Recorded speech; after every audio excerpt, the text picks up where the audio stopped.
Class 10th NCERT Chapter 5 Exercise 5.3 Question number 8. Find the sum of first 51 terms of an AP whose second and third terms are 14 and 18 respectively. तो मेरे को question के अंदर क्या given है, मेरे को गिवन है थर्ड टर्म और fourth term. So I can say A3 is equal to 14, sorry A2 second term, A2 is equal to 14 and A3 is equal to 18. ये इन्फॉर्मेशन मेरे को गिवन है. अब मेरे को निकालना क्या है, S51 निकालना है. ठीक है, तो देखते हैं. अब now as we know that an is equal to a plus n minus 1.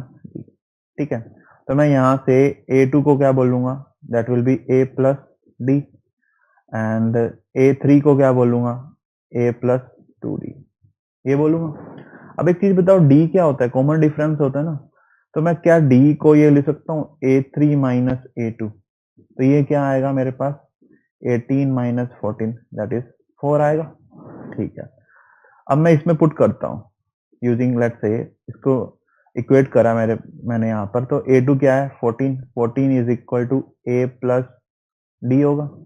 Now let's say this is equation number 1 and यहाँ से मेरे पास d की वैल्यू क्या आई थी 4. Let's say this is equation number 2.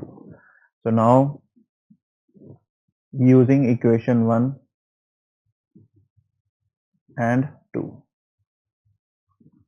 ठीक है, तो हमारे पास क्या आएगा, मैंने यहाँ पर d की वैल्यू पुट करी तो 14 is equal to a plus 4 होगा. तो यहाँ से a की वैल्यू क्या आ गई 10 आ गई. अब देखो मेरे पास a भी है और d भी है, अब कुछ भी पूछ लो निकल जाएगा. अब इसने क्या पूछा है, S51 पूछा है हमसे. ठीक है, तो S51 क्या होगा 51 बाय 2 इंटू 2 इंटू a, और a अभी हमने निकाला क्या था 10, 2 into 10 plus n minus 1 that is 50 into d, और d क्या है 4, तो 50 इंटू 4.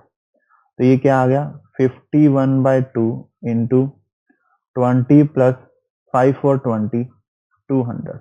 तो ये क्या बन गया बेसिकली 220 इंटू 51 बाय 2, ये बन रहा है. तो अगर मैं फर्दर सिंप्लीफाई कर रहा हूँ तो ये मेरे पास क्या वैल्यू आ गई 5610. सो I will say S51 is equal to 5610, और हमें यही वैल्यू निकालनी थी. So this is our final answer.